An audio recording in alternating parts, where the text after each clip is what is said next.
First of all, let's figure out exactly what we're looking at. In this image, we see the cerebral hemispheres from a posterior-superior view. So we've resected the cerebral cortex down to the level of the temporal horn of the lateral ventricles where the hippocampi lie, and forward as far as the head of the caudate nucleus.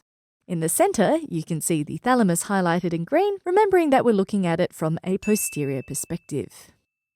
So now let's move on to our main event, the thalamus, which is also sometimes referred to as the dorsal thalamus. And it is a paired or bilateral structure forming the largest part of the diencephalon.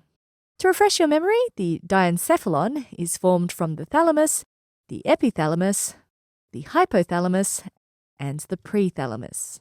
The thalamus is elongated along the anteroposterior axis and is often described as roughly egg-shaped, but it's a little bit smaller than your breakfast boiled egg, measuring approximately 4 centimeters in length.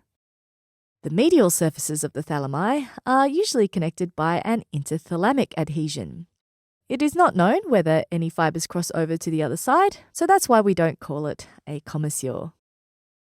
From a functional point of view, the thalamus is of utmost importance for the integration of sensory information in the central nervous system and for the regulation of motor activity and consciousness.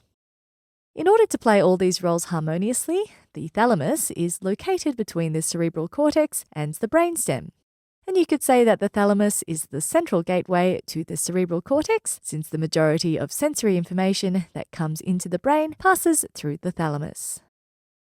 If you found this quick anatomy or physiology video helpful, you'll enjoy our video tutorials even more. Click on the button and you'll see what I mean.